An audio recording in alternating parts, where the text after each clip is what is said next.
हरे कृष्णा, राधे राधे दोस्तों। आप सभी का मेरे चैनल भक्ति रस में स्वागत है।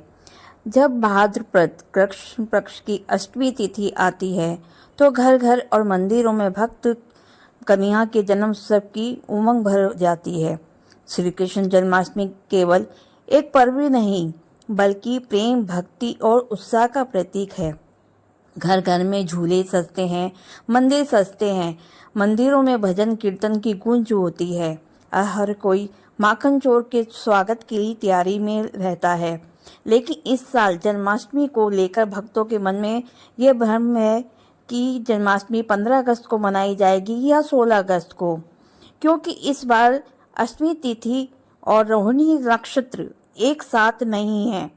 जन्माष्टमी कब है, 2025 में 15 या 16 को, पूजा का शुभ मुहूर्त क्या है, इस वीडियो के माध्यम से हम जानेंगे। और जन्माष्टमी का पारण किस समय होगा ये भी हम इस वीडियो के माध्यम से जानेंगे। आज हम इस वीडियो में आपको बताएंगे कि साल 2025 में जन्माष्टमी कब है, पूजा पारण और शुभ मुहूर्त, पूजा विधि, इस विधि का क्या है, ये सब जानकारी हम इसमें बताएंगे। पंचांग के अनुसार जन्माष्टमी का पर्व भाद्रपद माह के कृष्ण पक्ष की अष्टमी को मनाया जाता है। मान्यता है इसी दिन भगवान विष्णु ने मध्यरात्रि के समय मथुरा नगरी में कृष्ण रूप में अवतार लिया था, इसलिए इसे कृष्ण जन्माष्टमी कहा जाता है। इस दिन व्रत उपवास रखकर भगवान श्री कृष्ण के बाल स्वरूप की पूजा करने से मनोकामना पूर्ण होती है। पूजा व्यापार तो देखिए, अष्टमी तिथि का आरंभ हो रहा है 15 अगस्त रात्रि 11:59 पे। अष्टमी तिथि समाप्त होगी 16 अगस्त रात्रि 9:34 पे। रोहिणी नक्षत्र आरंभ होगा 17 अगस्त प्रातः 4:38 पे। रोहिणी नक्षत्र समाप्त होगा 18 अगस्त प्रातः काल 3:17 पे। निषाद काल पूजा का समय होगा 15 अगस्त रात्रि 12:04 से लेकर 12:47 पारण का समय होगा। 16 अगस्त प्रातःकाल 9:34 के बाद और 17 अगस्त प्रातःकाल 5:51 के बाद। जन्माष्टमी व्रत पूजा विधि। जन्माष्टमी के दिन सबसे पहले पूजा घर की सफाई करेंगे।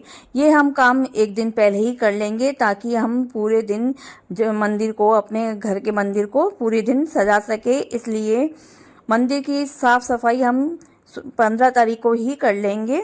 भगवान श्री कृष्ण के बाल स्वरूप और माता देवकी के विधिवत पूजा के लिए उनकी प्रतिमा पूजा स्थल पर स्थापित करेंगे। निश्चित काल में लड्डू गोपाल की प्रतिमा को पंचामृत से अभिषेक कर उनका श्रृंगार करें। उन्हें उनकी प्रिय माखन मिश्री का भोग लगाएं। अब खीरा काट के बाल गोपाल का जन्म कराकर भजन कीर्तन करेंगे। अगले दिन नवमी तिथि को व्रत का प्रारंभ कर व्रत संपन्न करेंगे। कृष्ण जन्माष्टमी के व्रत के नियम। जन्माष्टमी के दिन संभव हो तो व्रत रखना चाहिए। इस दिन तुलसी दल ना तोड़ें। पूजा के लिए एक दिन पहले ही तुलसी के पत्ते को तोड़ लेंगे। व्रत में तामसिक चीज़ों का सेवन नहीं करना है। मान्यता के अनुसार जन्माष्टमी व्रत फलाहार करना चाहिए। इस दिन भगवान श्री कृष्ण को माखन मिश्री, पाक, जो घर में हम लोग पाक वगैरह बनाएं, मेवे का, नारियल की बर्फी का भोग लगाएंगे और भगवान का पंचामृत से स्नान करेंगे। जन्माष्टमी व्रत का पारण अगले दिन सूर्योदय के बाद, अष्टमी तिथि और रोहिणी नक्षत्र के समाप्त होने के बाद करना चाहिए। इस दिन दान करना शुभ माना जाता है। अगर आप लोग नए बाल गोपाल स्वरूप लाए हैं तो किसी अनाज में या चावल धान में, उनको फूलों में उनको ढक के रखें और जब शाम रात के टाइम पे उनका जन्म करवा के उनका पंचामृत से अभिषेक करें और नए वस्त्र धारण करें और उनकी पाठ पूजा और आरती करें। अगर आपके पास पहले से ही बाल गोपाल स्वरूप है तो उनको सुबह से ही पंचामृत से स्नान कराएं पहले, उसके बाद में नए वस्त्र पहनाएं। ये जरूरी नहीं है कि आप शाम को ही रात करें, दोबारा जन्म के टाइम पे उनको दोबारा पूजा करें, लेकिन एक बार सुबह पहले उनको पंचामृत से स्नान करा के नए वस्त्र धारण कराएं, उनकी पूजा पाठ करें और पूरे दिन भक्ति भाव से आरती करें, भजन गाएं।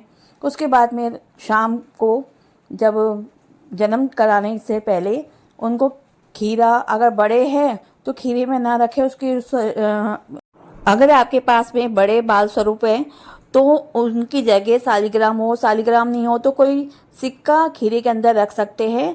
बड़े बाल स्वरूप को खीरे में ना विराजमान करें, क्योंकि छोटे ही रूप जो खीरे में आ सके, समा सके, वही बाल रूप हम खीरे में रखते हैं और जन्म करवाते हैं। अगर आपको ये वीडियो पसंद आए तो लाइक सब्सक्राइब करना ना भूलें। मेरे चैनल को सब्सक्राइब कीजिएगा और कमेंट में हरे कृष्णा राधे राधे अवश्य लिखें। धन्यवाद।